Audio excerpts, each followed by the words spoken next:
Et pas l'inverse, hein. Non, parce que normalement, chacun d'entre nous a le fameux micro. Oui, mais il faut le rapprocher un peu, vas-y. Oui, c'est bon. Toi, c'est bon. Alors, on l'a refait. Bonsoir et bienvenue à tous donc au séminaire Babylone, psychanalyse et littérature. Nous sommes très heureux d'accueillir ce soir François Villa qui va nous parler donc de sa réflexion psychanalytique à l'épreuve du corps sans organes d'Antonin Artaud. François Villa est professeur des universités, vice-président de l'université Paris Diderot, et il dirige donc le CRPMS qui réalise de nombreux travaux sur psychanalyse et médecine en s'intéressant justement aux incidences sur le psychique des maladies somatiques graves et du psychique sur l'évolution de ces maladies.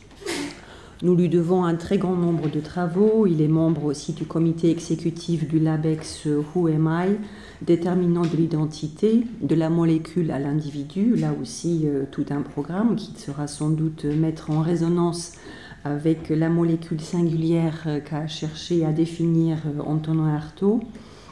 Et il est membre du Saint-Louis Institute Staff IHU Prometteur. Également psychanalyste, membre de l'APF et de l'API. Au niveau des publications, je cite juste quelques extraits, puisqu'effectivement, il y a des très très nombreux travaux qui nourrissent la réflexion psychanalytique. En premier lieu, parmi les ouvrages, La puissance du vieillir, paru en 2010 donc au PUF. En 2009, Le caractère dans la pensée freudienne, toujours au PUF. Il est également directeur de collection. Donc... Ça peut suffire peut-être. Non, ben, ça pose un peu... Nous, à Babylone, on aime bien dire du bien des personnes qui viennent nous rendre visite et qui nous font l'honneur et l'amitié d'être avec nous. Au début, hein, pas dans la discussion.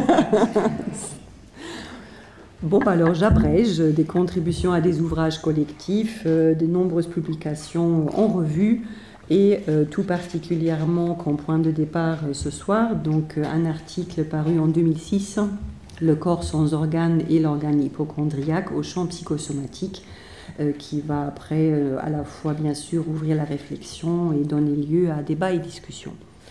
Donc j'abrège et puis je renouvelle le bonheur qu'on a de vous accueillir ce soir. Ben, moi je tiens énormément d'abord à vous remercier de m'accueillir. Et à vous présenter des excuses parce que mes deux collègues le savent, la vie universitaire est devenue tellement folle que nous passons notre temps à remplir des dossiers et à répondre à des évaluations. Et quand on s'occupe en plus, comme il était indiqué, de la vice-présidence de l'université, je faisais une boutade à un de mes doctorants dans la journée, à force d'être au Grand Moulin, qui est le siège de la présidence, j'ai beaucoup de mal à fournir le four, et donc le pain que je sers est de plus en plus rassis malheureusement. Mais par chance, elle disait que j'étais vice-président, je ne le suis plus, je suis l'ombre d'un vice-président. Nous sommes en temps de recomposition de l'équipe présidentielle, donc je serai peut-être quelque chose, je serai peut-être plus rien de ce point de vue dans les semaines qui viennent, mais je ne suis plus vice-président légalement. C'est une chose importante, donc un titre de moins, ce qui est pas mal. Bon, donc, ce que je vous disais n'est pas une boutade, c'est que j'aurais voulu avoir le temps de vraiment retravailler à partir du texte que mentionnait Silke. Et j'ai manqué de temps, donc je vais malheureusement, pour certains d'entre vous qui me pratiquent un peu régulièrement, faire comme dit Proust, être condamné au plagiat, et le plagiat le plus fréquent, le plagiat de soi-même. Et malheureusement, je n'ai pas pu faire la tentative de vous apporter un peu de nouveau de mon point de vue. Pour certains d'entre vous qui ne l'auront pas entendu, ça sera nouveau. Malheureusement, il y a donc un peu de réchauffé. C'est dommage, mais c'est le principe de réalité parfois. Alors, premier point, bien évidemment, moi, ce qui m'intéresse, c'est ce que Antonin Artaud me fait. Ce qu'il peut faire à un certain nombre de questions analytiques. Et je vais bien me garder d'interpréter Artaud ou de jouer à de la psychanalyse appliquée. Je pense plutôt que c'est les écrivains et les auteurs qui nous interprètent le contraire, mais je crois que c'est un peu l'état d'esprit de ce séminaire, de ce que j'en connais.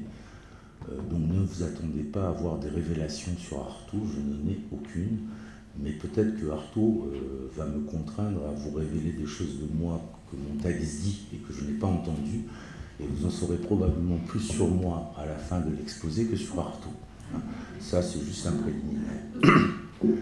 Que nous découvre donc Antonin Artaud comme limite du corps quand il nomme corps sans organes l'expérience où il se vit assiégé par des forces informulées qu'il faudra bien un jour que sa raison accueille et qui pour l'instant de ne pas s'installer à la place de la haute pensée prennent du dehors la forme d'un cri.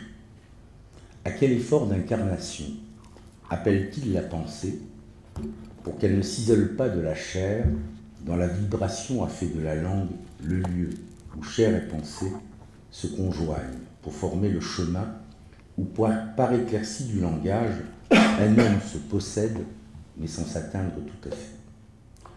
Il n'est pas dans mon projet, comme je l'ai dit, d'écrire sur Antonin Artaud, mais depuis le refus de cette sympathie qu'il éveille en notre corps qui s'en défend. Depuis ce refus, pour le surmonter autant que je pourrais accueillir en la pensée, ce qu'il nomme énigmatiquement position de la chair. Chemin faisant, ne faudra-t-il pas, sur la route des pierres mortes, reconnaître avec lui que nous avons pour une grande part perdu la connaissance des mots et que toute vraie connaissance est obscure. Au-delà du sentiment, pourrons-nous alors, peut-être, retrouver le pressentiment de l'appréhension à la limite du corps de ce concept limite où de l'âme est exigé un travail pour qu'ait lieu une appropriation intime, secrète, profonde, absolue de ce qu'Antonin Artaud nomme ma douleur à moi-même, et dont il veut se faire solidaire par la connaissance solitaire et unique. Il y a chez Antonin Artaud, au-delà de l'expérience d'un corps morcelé, l'espérance que contient la perception de l'ombilique des limbes, où s'entend un corps qui attend sa terre promise, sa matière de chair métaphysique construite à partir du néant. La réalité, dit Artaud, n'est pas encore construite parce que les organes vrais du corps ne sont pas encore composés et placés. Il y a chez Antonin Artaud la perception à l'état vigile de ce point ombilical du rêve où l'interprétation n'est plus de mise, sous peine de se rendre sourd aux souhaits qui se laissent entendre depuis là. Aux prises avec un corps en souffrance dans le réel, il mène une lutte sur deux fronts. Il résiste à ceux qui, je le cite, attaquent l'âme au vitriol, attaquent la masse mots et images, attaquent la masse des sentiments, et me laisse, moi, pantelant comme à la porte même de la vie. Fin de la citation. Et d'un même geste, il s'oppose à toute la ferraille totémique qui voudrait masquer que le corps reste une possibilité organique jamais comblée. Dans ce mouvement, ne tente-t-il pas de construire un lieu où, dans la déconstruction de l'organisme, la représentation se retransformerait en l'image sensorielle d'où elle est sortie à un moment donné, qui est la définition même que Freud donne de l'image dans l'interprétation des rêves. Ce qui est en jeu, c'est à partir de l'image du rêve, cette régression des mots jusqu'à l'origine sensorielle d'où les mots sont nés. Et je pense qu'Artaud nous dit quelque chose de ce chemin. Comme le souligne Gilles Deleuze, Artaud s'oppose moins aux organes qu'à cette organisation qui peut se construire à partir des organes et qui reçoit le nom d'organisme. Ce qui est redouté et combattu, c'est l'érection du corps au point qu'il ne devienne, comme dit Artaud, un totem muré, un phallus momifié, un corps machine livré à tous les automatismes dont on l'aurait doté. Ce que vise à répéter Artaud, c'est un moment originaire où le corps commence en rencontrant sa limite. C'est aussi un moment où de l'expérience vécue du corps, aucune image spéculaire ne pourrait encore se former. En cet accident, par où le corps advient à la conscience, l'expérience qui en est faite est celle d'un corps désaliéné, parce qu'échappant à l'aliénation spéculaire. Expérience d'un corps encore sans organes, d'un corps encore sans organes, parcouru comme l'écrit Deleuze, d'une onde qui trace dans le corps des niveaux et des seuils d'après les variations de son amplitude, Le corps n'a donc pas d'organes, mais des seuils et des niveaux. Fin de la citation de Deleuze. En ce temps-là, le corps est et il n'a pas. Il est corps intense, intensif et extensif. Et il est intensité d'être d'un corps en mal d'être. Artaud vise à répéter ce moment originaire, mais y échouant, il en vient à vouloir le reproduire par auto-engendrement. Moi, Antonin Artaud, je suis mon fils, mon père et moi. Il appelle alors de tout son être la glorieuse épiphanie corporelle où s'abîmerait la différence sexuelle et où tout problème de filiation et où la question même de l'être perdrait toute sa brûlante et douloureuse actualité. Artaud ne vise pas tant à produire une œuvre qu'à doter la matière qui le constitue le travail d'un esprit qui existerait littérairement. C'est ses formules. Il lutte contre une érosion de la pensée qui subit un effondrement central où elle se voit détruite dans sa substance au fur et à mesure de son émergence.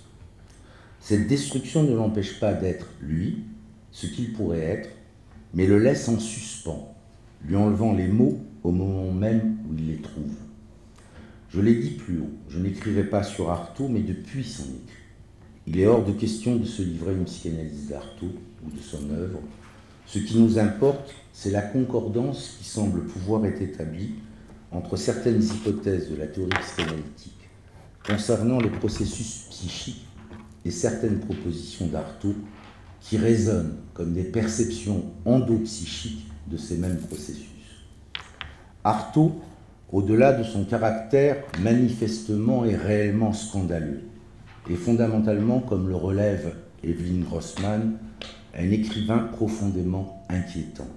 Et elle a raison de souligner qu'il témoigne, par la bouleversante richesse créatrice de ses effondrements et de ses délires, de l'insuffisance des modèles psychiatriques à rendre compte de l'infinie complexité d'une folie potentiellement à l'œuvre dans toute pensée.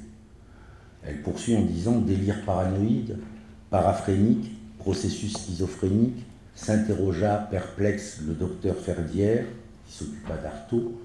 Il eut la prudence de ne pas répondre. Le trajet d'Artaud, enfin la citation est finie, le trajet d'Artaud constitue pour nous un autre livre de l'intranquillité, où nous est renvoyée notre incertitude quant à la stabilité de nos appartenances, de nos filiations.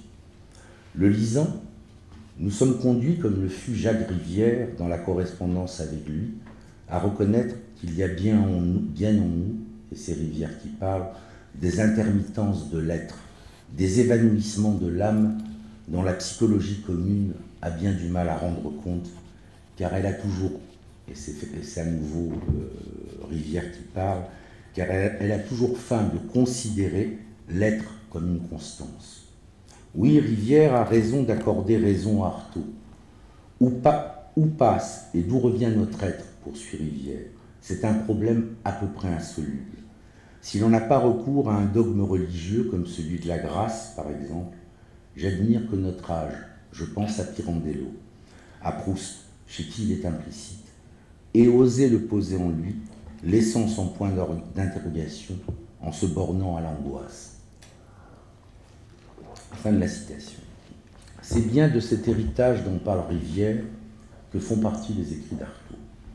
Et c'est de lui dont il nous reste encore à faire un effort pour parvenir à nous approprier en le laissant parler en nous.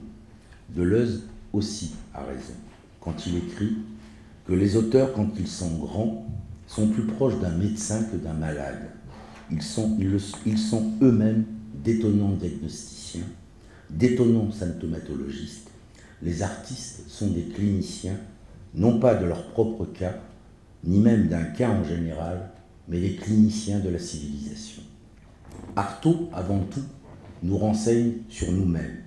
Il nous donne des nouvelles de nous qui ne sont pas obligatoirement bonnes, mais que nous ne pouvons plus ignorer. Mais de quoi donc nous parle Artaud quand il écrit « Le corps est corps, il est seul, il n'a pas besoin d'organes. Le corps n'est jamais un organisme. Les organismes sont les ennemis du corps. » Fin de la citation. Quelle représentation pouvons-nous nous former de ce corps sans organes ? Deleuze nous en propose un modèle. L'œuf, présente justement cet état du corps avant la représentation organique.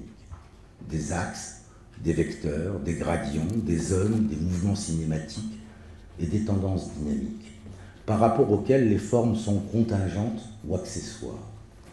Nous ne pouvons qu'être tentés de poursuivre dans la voie de cette analogie, car il y a une concordance que nous ne pouvons ici ignorer avec le texte freudien. Nous y trouvons en effet également le recours au modèle de l'œuf et à l'une de ses variantes qui est l'animalcule protoplasmique. L'une et l'autre de ces formes sont susceptibles de connaître des variations allotropiques. Je rappelle que l'allotropie est un phénomène de structure en vertu duquel un corps simple peut se présenter sous plusieurs formes physiques différentes. Ceci est particulièrement net dans le cas de l'animalcule, dont la plasticité est conservée dans le temps. Donc pour introduire le narcissisme, l'animalcule protoplasmique est une des figurations que Freud nous propose pour concevoir l'investissement originel du moi, qu'il désigne comme l'état du narcissisme primaire. Les investissements d'objets sont pensés comme des cessions provisoires de libido, auxquelles, par nécessité vitale, le moi se résout plus qu'il n'y consent. Il s'effectue sur le modèle d'une émission de pseudopodes par l'animalcule. Mais dans un premier temps, la nécessité de se donner des extensions pseudopodiques ne s'impose pas. Et Freud fait alors appel au modèle de l'œuf, fermé au stimulus du monde extérieur, dit-il, qui peut satisfaire même ses besoins de nourriture de façon autistique. C'est ce modèle-là qui prédomine, selon Freud, avant celui de l'animalcule avec les pseudopodes. Mais ne vais-je pas trop vite et ne suis-je pas en train de confondre entre eux les deux états que Freud nous invite pourtant à différencier, celui de l'auto-érotisme et celui du narcissisme primaire. Dans l'auto-érotisme est la forme d'activité sexuelle. Pour avancer, il nous faut revenir à ce que propose Artaud, pour former une hypothèse. Les organes dont le corps n'aurait pas besoin ne seraient fondamentalement pas des organes physiologiques, mais ceux dont le corps va se voir psychiquement doté. Ce dont Artaud voudrait nous libérer, c'est de notre fixation à ces parties du corps qui, par investissement libidinal, deviennent des équivalents d'organes et plus particulièrement sont érigés en équivalent de l'organe génital. C'est cela que, selon nous, il désigne du nom de ferraille totémique. Nous nous rendons bien compte du caractère énigmatique de ce que nous proposons et nous allons essayer de lever un peu l'obscurité de cette hypothèse. Il nous faudrait donc essayer de distinguer le narcissisme primaire de l'auto-érotisme. Quel est le rapport du narcissisme dont nous traitons ici avec l'auto-érotisme que nous avons décrit comme un état précoce de la libido? C'est la question que Freud se pose pour introduire le narcissisme. Sa réponse est plus que concise et elle nous laisse perplexes. À propos de cette question, dit-il, je fais cette remarque. Il est nécessaire d'admettre qu'il n'existe pas dès le début dans l'individu une unité comparable au moi. Le moi doit subir un développement. Mais les pulsions auto-érotiques sont là dès le tout début. Il faut donc que quelque chose, une nouvelle action psychique, vienne s'ajouter à l'auto-érotisme pour donner forme au narcissisme. Fin de la citation. Nous connaissons les nombreux commentaires qui ont été faits de ce passage et nous n'ignorons pas la discussion qui naîtront de la comparaison entre la théorie exposée en 1914 et le devenir du narcissisme primaire dans la seconde topique. Mais nous ne nous y attarderons pas. La nouvelle action psychique évoquée demeure tout à fait énigmatique. Et il est impossible, à partir de pour introduire le narcissisme, d'en comprendre la nature. Il dit qu'il faut une nouvelle action psychique et puis il ne revient à aucun moment là-dessus dans le texte. Donc il faut une nouvelle action psychique, mais c'est quoi? La nouvelle action ce n'est qu'à partir de deuil et mélancolie que l'on peut peut-être s'en former une idée depuis le mécanisme de l'identification narcissique, qui est selon nous l'action instauratrice du narcissisme primaire. Mais revenons à cette nécessaire distinction entre narcissisme et auto-érotisme, dont il nous faut reconnaître qu'elle n'est posée que de manière axiomatique. Et donc vous savez bien qu'un axiome, c'est posé, mais ce n'est pas démontré. tout va se construire à partir de là, mais ce n'est pas démontré. C'est donné. Et ça marche, c'est un degré d'évidence, mais il suffit de remettre en cause l'axiome, tout est remis en question. Là, c'est un axiome. Pour avancer dans la saisie de la différence entre ces deux états, nous prendrons appui sur Totem et Tabou, qui est finalement le premier texte où Freud commence à annoncer ce qui va arriver pour introduire le narcissisme. Où Freud introduit le narcissisme comme stade intermédiaire entre l'auto-érotisme et le choix d'objet. Ce nouveau stade est obtenu par la décomposition, dit Freud, de l'auto-érotisme en deux stades. Dans le premier de ces stades, toujours désigné du nom d'auto-érotisme, les composantes pulsionnelles de la sexualité, qui ne sont pas encore dirigées sur un objet externe, travaillent chacune pour elles au gain de plaisir et trouvent leur satisfaction sur le corps propre. Il nous faut être attentifs au mouvement de la pensée de Freud, en précisant que le corps propre dont il est question ici n'est pas encore un objet au sens psychique du terme. Il n'est pas constitué psychiquement comme un objet, il n'est qu'un milieu naturel non différencié. Rien n'a encore contraint à repérer la distinction entre un sujet et un monde extérieur, c'est le stade de l'œuf. Dans le nouveau stade qui émerge, comme une différenciation de l'auto-érotisme des trois essais, les pulsions sexuelles, dit Freud, jusque-là isolées, se sont déjà composées en une unité et ont aussi déjà trouvé un objet, mais cet objet n'est pas un objet externe, étranger à l'individu, c'est le moi propre, constitué à cette époque. Les pulsions sexuelles se transposent en libido en se rassemblant sur un premier objet qui est le moi. Ce moi, dans sa forme élémentaire, est étroitement corrélé au corps, il est même avant tout un moi corporel. Dans ces deux premiers états, le corps est en jeu, et il est le lieu où les pulsions sexuelles se satisfont. Mais il est probablement nécessaire de distinguer du point de vue psychique le corps de l'auto-érotisme de celui du narcissisme primaire. Nous reprendrons ici, pour la poursuivre, une piste esquissée dans un article intitulé « À propos de l'ordinaire et extraordinaire détermination humaine à rester en vie » que j'avais publié dans la revue Champ psychosomatique également. Le corps de l'auto-érotisme est le corps physiologique, celui qui n'a pas encore reçu de qualité psychique, qui n'a pas encore pris de valence psychique. Il est sans significativité du point de vue d'un psychique dont les urgences de la vie n'ont pas encore imposé l'advenu. Il n'y a pas besoin de psychique puisque le système marche bien. Nourrisson plus soins maternels, ça tourne, et il n'y a pas besoin, effectivement, d'inventer l'appareil psychique. On est dans l'illusion de la voie courte, satisfaction directe et immédiate. Le psychique n'est encore qu'en puissance. Et c'est à la suite de la nouvelle action psychique dont Freud a souligné la nécessité que le psychique de en puissance sera en acte. Non seulement, nous l'avons dit, ce corps n'est pas différencié du monde extérieur, mais nous devons, nous semble-t-il, nous le figurer comme une masse de corps, comme une masse de sensations et de perceptions, comme un ensemble somatique indifférencié. Nous retrouvons ici, me semble-t-il, l'idée du corps sans organes d'Antonin Artaud, le modèle de l'œuf et de l'animalcule protoplasmique. Sur ce corps ne se détache aucune zone érogène particulière. C'est en tant qu'ensemble que ce corps est globalement érogène. Il est le lieu d'une érogénéité généralisée. Il est parcouru par cette onde que nous évoquions plus haut, qui le traverse et qui ne se voit fixé durablement en aucun point du corps, qui n'éprouve donc, ce corps, que des variations d'amplitude.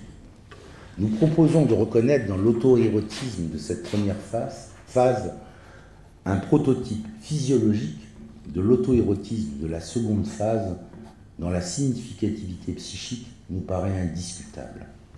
Sur le corps qui est le lieu de l'activité auto-érotique, du narcissisme primaire, peuvent être différenciées des zones érogènes qui sont des surfaces partielles découpées psychiquement dans l'ensemble du corps et ayant des significations et des fonctions singulières. Le modèle de ce corps n'est plus l'œuf, mais celui de l'animalcule qui s'est vu contraint à émettre des pseudopodes pour aller trouver dehors la satisfaction qu'il a découvert de ne pas pouvoir obtenir s'il restait cantonné à son seul corps.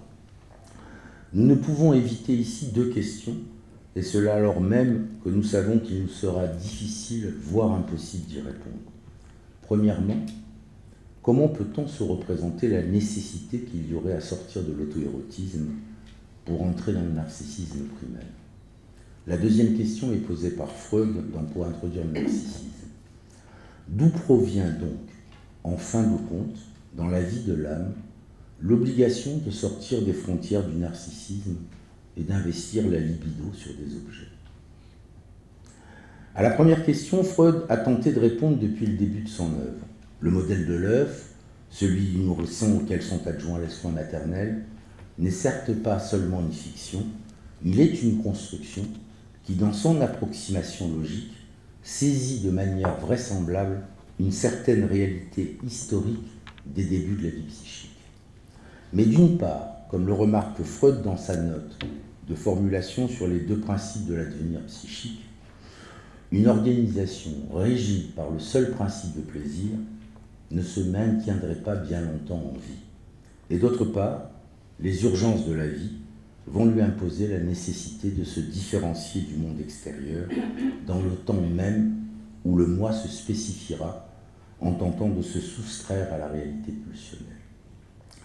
Par rapport à cette question, le mouvement de la pensée de Freud, pour introduire le narcissisme, rencontre nécessairement, pourrait-on dire, une fois de plus, le paradigme des névroses actuelles. L'actualité de celui-ci sera nettement soulignée par la décision dans ce texte de faire de l'hypocondrie une nouvelle névrose actuelle, à côté des deux premières, la neurasthénie et la névrose d'angoisse. Il est probablement nécessaire de rappeler, même schématiquement, l'étiologie des névroses actuelles. Freud pose à l'origine l'existence d'une excitation sexuelle somatique qui inéluctablement s'accroît jusqu'à atteindre un seuil où, faute de trouver une voie spécifique de décharge dans le corps propre, elle devient, pour la vie de l'âme, un stimulus qui l'excite sexuellement. Cette excitation somatique, pour connaître un destin en tant que pulsion, devrait subir une transposition psychique qui n'aura pas lieu par défaut du psychique, dans la neurasthénie, et par défaillance primaire du psychique, dans la névrose d'angoisse. Le mécanisme de formation des symptômes dans ces deux névroses, dit Freud, serait purement somatique et serait déterminé par une stase actuelle de l'excitation sexuelle somatique. À partir de ce rappel, nous allons examiner la théorie de l'hypocondrie développée dans le texte sur le narcissisme. Dans ce que Deleuze nomme onde à partir du texte d'Artaud, nous reconnaissons quant à nous un équivalent de l'excitation sexuelle somatique freudienne. Nous imaginerons que dans un premier temps, l'animalcule protoplasmique, corps sans organes, connaît des variations de l'amplitude de l'excitation qui n'atteignent pas de manière durable, donc significative, la valeur seuil où l'excitation deviendra un stimulus psychique. En fonction des variations, bien sûr, des pseudopodes sont émis, mais ils n'ont à ce moment-là aucune fonction, aucune visée propre. Ce ne sont là que des mouvements du corps qui, régis par le principe de plaisir, prend fugitivement une forme passagère qui ne se fixe pas en tant qu'organisation pulsionnelle. Ce sont des états éphémères non investis. Pensez à la peinture de Bacon. Pensez aux formes de Bacon. Ce n'est pas encore le corps humain, c'est de la matière, c'est de la chair qui effectivement se déforme, se transforme, mais elle ne s'est pas arrêtée encore dans une forme. Ces pseudopodes sont provisoires, ils peuvent se rétracter et revenir. La question qui va se poser, c'est est-ce qu'à un moment donné, certains pseudopodes ne se fichent pas? Bon. Lorsque la valeur seuil est atteinte, l'intensité de l'excitation sexuelle produit un état durable de tension dans le corps qui touche alors à sa limite au moment même où il acquiert significativité psychique. Pour ce corps en extrême tension, le processus hypocondriaque constitue une amorce de solution qui comporte aussi le risque d'une impasse, comme souvent avec la psychanalyse et la vie psychique. La résistance, c'est ce qui est pire, et sans résistance, il n'y a pas de vie. Le transfert est un obstacle, et c'est le moyen. Là, on est dans la même logique freudienne habituelle. C'est quand des gens, pour résoudre le problème, comme nos amis anglo-saxons, se mettent à écrire fantasme avec PH et fantasme avec F, pour être bien sûr que ça c'est inconscient et que ça c'est conscient, ils font l'économie du fait que c'est l'animal hybride, c'est le mixte, ce qui aurait beaucoup plus Artaud, qui nous intéresse. Et que c'est pas si facile de dire ça c'est bon, ça c'est mauvais. Justement, ça n'arrête pas de fonctionner. Donc pour ce corps en extrême tension, le processus hypocondriaque constitue, comme je viens de le dire, une amorce de solution qui comporte aussi le risque d'une impasse. En poursuivant l'analogie pseudopodique,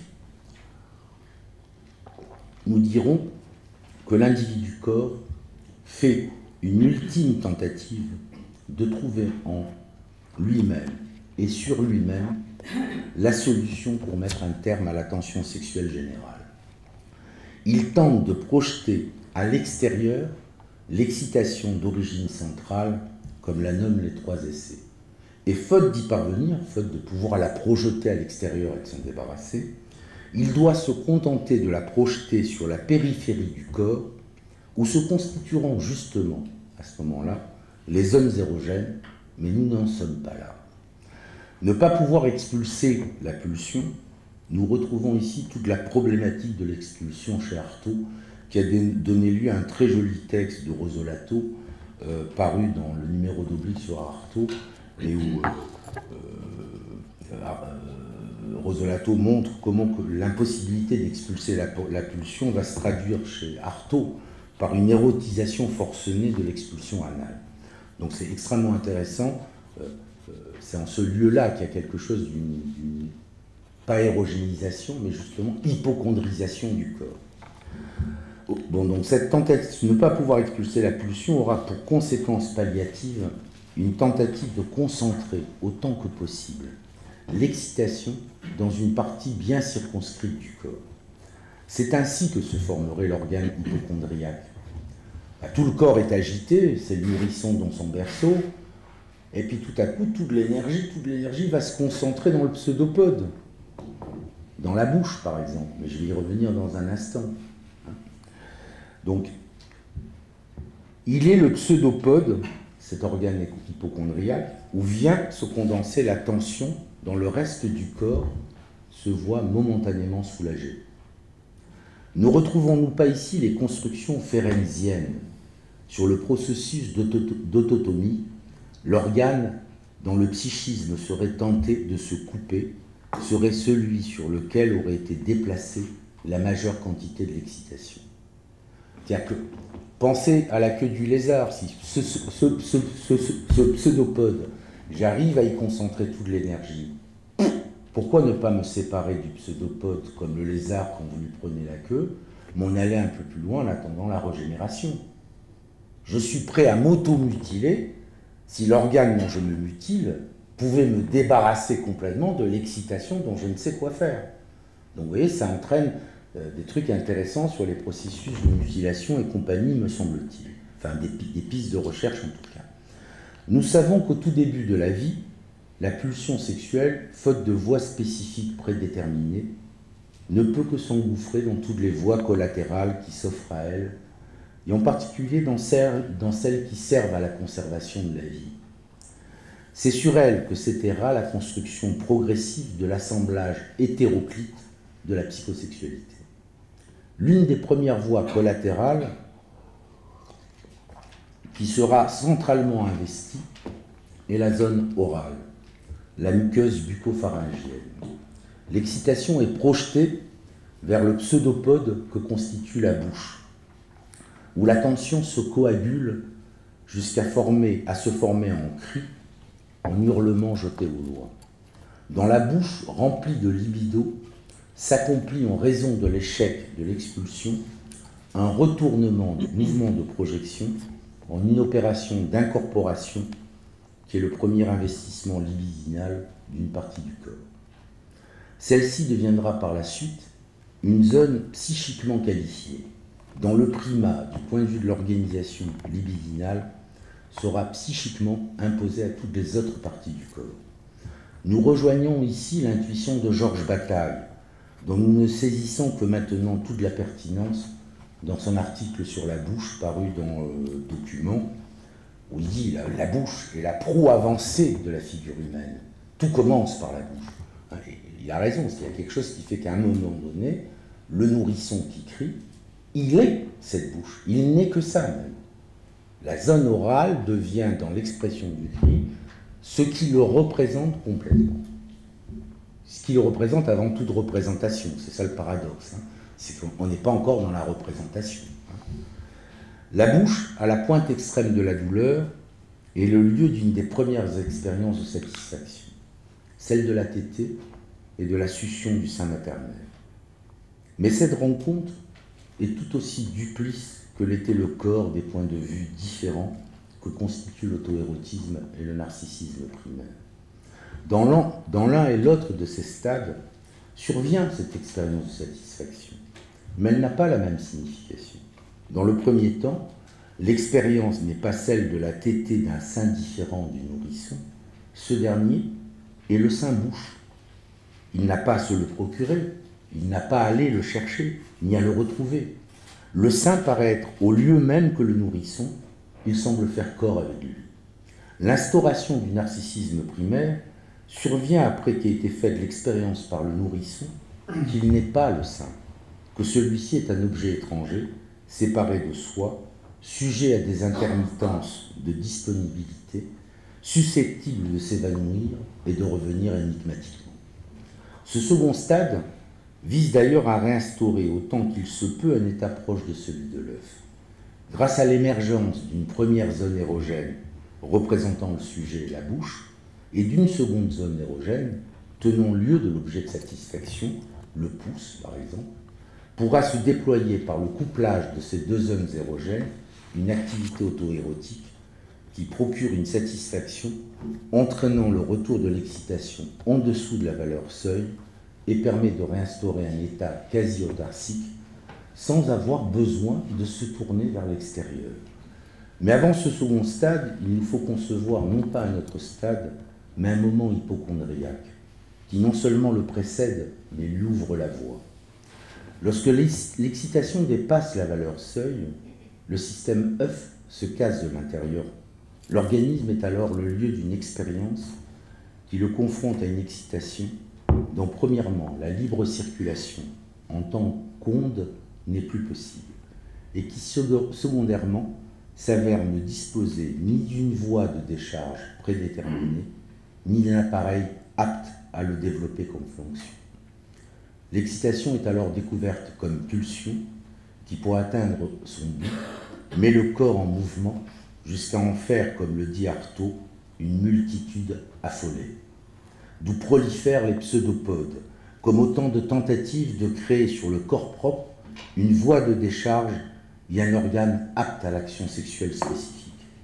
Le pseudopode dans la formation a pour visée première l'expulsion de l'excitation, se révèle être le lieu où est éprouvé que ce qui pousse résiste à l'expulsion et doit être reconnu comme une partie inhérente de l'individu. C'est une reprise d'une remarque de Ferenczi dans son texte Introjection et transfert, où Ferenczi dit une chose qui mérite d'être rappelée et qu'on n'a pas encore assez entendue, parce que pour nous tous, la plupart du temps, l'introjection, c'est il y a quelque chose dehors et vous l'introjectez. Ferenczi, il dit, quand au début, on tente de projeter toute la réalité à l'extérieur, il y a un moment donné où on fait l'expérience que tout ne peut pas être projeté dehors, et c'est ça le noyau primaire de l'introjection. C'est-à-dire que la première introjection, c'est la nécessité d'introjeter ce qui de l'intérieur ne peut pas être projeté dehors. C'est l'introjection de ceux-là même dont on ne peut pas se débarrasser. Donc c'est très intéressant cette remarque de Ferenczi, qui a été perdu parce que notre collègue Meder, le Suisse, a commencé à dire « mais vous auriez dû parler d'extériorisation et je ne sais quoi », que Freud n'a retenu de la projection que ce qui l'intéressait, mais le texte de Ferenczi contient une ressource extraordinaire parce que c'est ce moment-là où on voit bien comment dans le mouvement de projection qui contient la haine, dans le même temps que va se construire par projection la réalité extérieure, ce qui ne peut pas être projeté dehors va devoir être introjecté comme noyau de la réalité intérieure. Donc c'est un texte très très malin de Ferenczi, c'est 2 paragraphes, et qui éclaire sacrément la question du transfert. Hein. Et je dirais, bon, le pauvre malheureux pris dans la mauvaise polémique que lui ont fait les Suisses, et dans le bonheur qu'il avait que Freud ait repris de manière appauvrie sa notion d'introjection, n'a pas défendu, je trouve, la force de créativité et la force clinique qu'il y avait dans cette remarque ferencienne. Dans un premier temps, en raison de l'échec de l'expulsion, donc ce pseudopode devient le lieu d'une stase, d'une condensation maximale de la libido, dont l'intensité sera ressentie comme douleur. De manière imagée, nous proposerons que l'excitation tend à percer un orifice dans le pseudopode pour s'écouler hors de lui, afin d'obtenir la décharge libidinale du corps. Nous devons faire une remarque sur l'orifice. Il était là, bien sûr, avant la poussée libidinale pour le percer ne s'exerce. Je ne suis pas en train de vous dire que les orifices dont je parle, c'est la pulsion qui les crée. Mais c'est trouver créé comme chez Winnicott. Bien sûr, il y a des orifices qui sont là. Tout à coup, le mouvement pulsionnel va les recréer d'un autre point de vue. Mais, alors, comme l'a noté Freud, ce n'est pas par hasard que les zones érogènes, susceptibles d'exercer leur primat dans une organisation libidinale, sont toujours situées autour des orifices du corps. Bouche, anus, utérus, urètre, tout ce qu'on voudra. Ce n'était pas utérus que j'avais marqué, c'est une erreur de lecture, mais bon, l'utérus est venu à la place de l'urètre. Vous en pensez ce que vous voulez. J'essaierai un jour de me demander ce que je voulais dire. C'est sur eux que s'étaye la pulsion pour percer les orifices ayant valeur psychique. Mais ne devons-nous pas aller plus loin en posant que c'est un signe caractéristique de la zone érogène que d'être potentiellement porteuse d'un orifice où l'intérieur et l'extérieur se touchent. Elle est une zone où la frontière dedans-dehors s'indétermine et où l'orifice devient le lieu d'un possible processus de projection-introjection. Les oreilles, le nez, les yeux peuvent indéniablement s'inscrire dans ce modèle. Mais il me semble qu'on retrouve cette problématique par rapport à l'ensemble de la peau. Cela paraît nettement dans certains délires et fantasmes où les pores de la peau deviennent les orifices où s'accomplissent des fantastiques échanges, d'étranges opérations. Nous avons d'ailleurs là peut-être une opération, une piste, où les pratiques de scarification, tatouage et piercing qui impliquent de créer un orifice, pourraient être pensées comme des néo-créations d'orifices autour desquels pourrait se constituer une zone érogène. Ce qu'a pointé le Breton dans son travail sur les tatouages, les scarifications de l'enfant, il dit des choses qui vont dans ce sens. Il parle de la zone érogène, j'ai eu des discussions avec lui. Je ne sais pas si on parle de la même chose. Je n'ai pas encore réussi à démêler dans mon échange avec lui si l'usage du même mot doit nous tromper au point de croire qu'on parle de la même chose. Je ne suis pas sûr qu'il parle de zones érogènes dans le sens où nous en parlons, nous, les analystes. Ça n'empêche pas que c'est un lieu de rencontre orificiel très intéressant.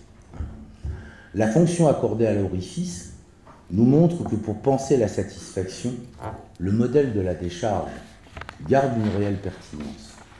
C'est le premier modèle d'une série qui comptera d'autres modèles de satisfaction auxquels la nécessité de recourir s'imposera, d'autant plus qu'apparaîtra, non pas tant du point de vue de la pensée que de la réalité, la limite du premier modèle. C'est parce que la décharge totale est constitutionnellement impossible et que quelque chose résiste à la décharge et perdure avec insistance à l'intérieur que s'imposera la nécessité d'un autre mode de satisfaction que celui de la décharge et qu'il faudra alors recourir à d'autres modèles où la question du différer, du garder, du expulser, du retenir, sont porteurs d'une réelle satisfaction, qui n'est plus le premier modèle de la décharge. C'est pour retrouver l'autocratisme de l'état premier qu'a lieu cette tentative de doter le corps à partir uniquement de lui-même d'un organe apte à accomplir l'action sexuelle spécifique. Mais la décharge totale, je l'ai dit, étant constitutionnellement impossible, c'est en vain et de manière désespérée que sera menée cette tentative. De son échec émergera en ce point du corps qui se congestionne, se gonfle et devient le siège de sensations intenses, l'organe hypocondriaque, qui est une partie du corps qui se met à fonctionner sur le modèle de l'organe génital auquel il tend à se substituer et dont il devient le représentant du point de vue psychique. L'organe hypocondriaque, comme l'avait noté Pierre Fédida, est l'ultime essai fait par le moi-corps pour auto-engendrer un appareil sexuel qui le dispenserait d'avoir à recourir à autrui et à devoir inventer l'appareil psychique. C'est en ce sens, en tout cas, que nous comprenons le travail de Pierre Fédida, où il avait reconnu dans l'organe hypocondriaque l'équivalent d'un appareil psychique rudimentaire et la tentative de maintenir un auto-érotisme qui ne serait pas la répétition d'une expérience de satisfaction liée à l'intervention d'autrui. Le moment hypocondriaque, entre l'auto-érotisme et le narcissisme primaire, exprime la douleur d'exister et représente la pointe extrême où l'individu tente d'advenir à l'existence en n'investissant que les seules ressources dont il dispose. C'est de ce point de vue que peut se comprendre l'investissement de la douleur comme preuve d'existence et la nécessité d'envisager un masochisme originaire.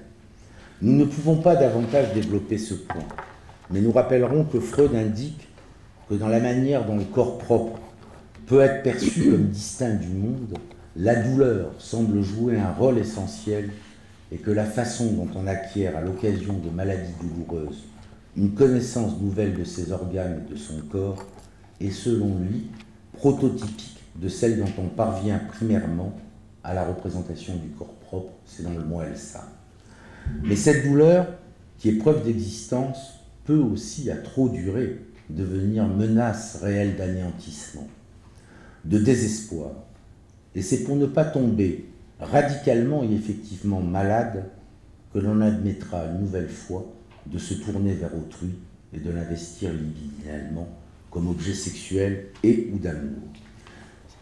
Si je paraphrase ici pour introduire le narcissisme, c'est avant tout pour souligner que c'est dans le prolongement de la réflexion sur l'hypocondrie que survient la fameuse proposition « Un solide égoïsme préserve de l'entrée en maladie, mais à la fin, l'on doit se mettre à aimer pour ne pas tomber malade, et l'on doit tomber malade lorsqu'on ne peut aimer par suite de frustration. » Freud avance cela comme sa réponse à la question sur les raisons de la sortie du narcissisme. Il nous semble que c'est aussi ce qui explique la sortie de l'auto-érotisme physiologique. Revenons à cet orifice dans la fonction première et l'évacuation. Il est aussi le point par où sera trouvée la voie pour sortir de l'auto-érotisme. Par l'orifice, l'organisme voit son intérieur exposé à la rencontre d'un extérieur qui peut s'introduire en lui par l'orifice. Ce moment d'exposition de l'intérieur à l'extérieur est celui où survient la modification de l'intérieur comme de l'intérieur. Je pense ici au modèle de l'infiltrat dans les études sur l'hystérie. J'en dis deux mots. Dans les études sur l'hystérie, se demandant comment représenter le trauma, Freud a le fameux modèle du corps étranger interne que nous avons beaucoup utilisé, mais Freud, à un moment donné, il dit peut-être que ce n'est pas la bonne métaphore, parce qu'avec le corps étranger interne, on peut toujours croire qu'il suffit d'une opération chirurgicale, on extrait le corps, et puis vous retrouvez, comme quand vous enlevez une écharde du doigt, le corps revient à son intégrité première. Il dit, mais il faut peut-être penser à un autre modèle pour rendre compte du traumatisme. C'est marrant comment les analystes ne l'ont pas beaucoup retenu, ce modèle. Peut-être parce que c'est une sacrée menace pour la pratique de l'analyse dans le transfert. Parce que si c'est comme ça que ça se passe, notre intégrité d'analyste, elle est quelque peu menacée. Hein. Et il nous faut penser toutes les modifications que le patient peut faire. Alors, le modèle de l'infiltrat, c'est ça. C'est que quand ça s'infiltre, l'infiltré modifie l'infiltrant, qui le modifie lui-même, et c'est plus peu possible de savoir ce qui est moi et ce qui est étranger. Et il faut penser qu'à ce moment-là, c'est un nouveau corps qui émerge, complètement transformé. Et dit là, ça devient compliqué parce que le modèle de l'opération chirurgicale d'extirpation ne marche pas.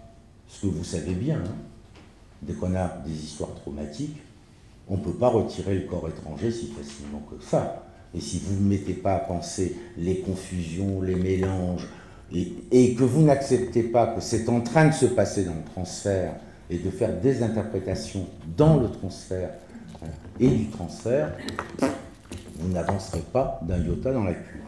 Donc le modèle du corps étranger, il est sympa parce qu'il rassure le moi. Il pourrait rester intègre. Il ne serait pas fondamentalement altéré, endommagé. Avec le modèle de l'infiltrat, notre intégrité, il faut la penser quelque peu bancale et quelque peu atteinte. Donc c'est à ça que je faisais référence avec le modèle de l'infiltrat. C'est dans cette perspective que nous comprenons l'image freudienne de l'investissement d'objets comme découlant de l'émission de pseudopodes. Ce dernier est cette partie du corps propre où s'établit principalement le contact avec l'objet. Son orifice étant le lieu par où l'objet peut être absorbé ou expulsé. Après l'expérience de satisfaction que rend possible l'intervention de l'aide étrangère, une rétractation du pseudopode a lieu. Elle se fait depuis une expérience de déplaisir-plaisir qui se traduit non seulement par un changement de l'amplitude de l'excitation centrale, mais aussi par un changement de polarité et de la charge de la surface du pseudopode qui acquiert ainsi une significativité psychique. Cette surface est associée à des expériences de plaisir et ou de déplaisir, et en raison de la contiguïté dans laquelle elle a été avec l'objet, elle lui reste intimement associée au point de pouvoir devenir un représentant symbolique de l'objet en son absence. Et c'est à partir de là que l'activité auto-érotique, qui était précédemment généralisée à tout le corps, se voit essentiellement circonscrite à certaines zones que la qualification psychique désigne comme des zones spécialistes de l'activité sexuelle. C'est là l'une des conséquences de l'opération de refoulement organique. Ce n'est plus l'ensemble du corps qui est érogène, mais seulement un ensemble de zones qui s'organisent sous le primat de l'une d'entre elles et qui deviennent ces zones les étoiles qui permettent de construire la carte du tendre de chacun sur son propre corps. Mais au prix de ne plus rien savoir et ne rien vouloir savoir des parties qui ont été désérogénéisées, jusqu'à que la maladie vous rappelle que cette partie du corps existe, ou que la caresse amoureuse vous révèle de votre corps des choses dont vous ne saviez rien.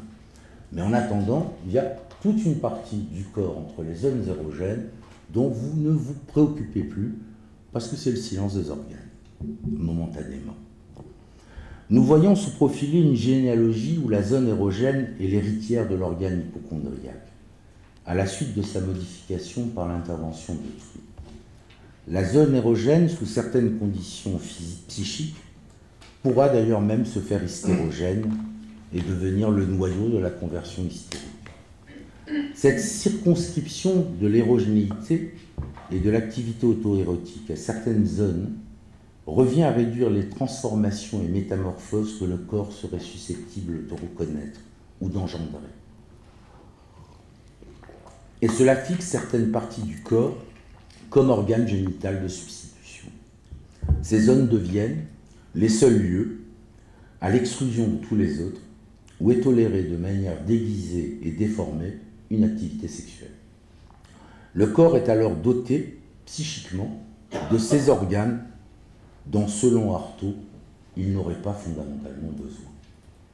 Ce qu'il pressent en disant cela, c'est à quel point l'humain est menacé de rester maladivement attaché à ces fixations.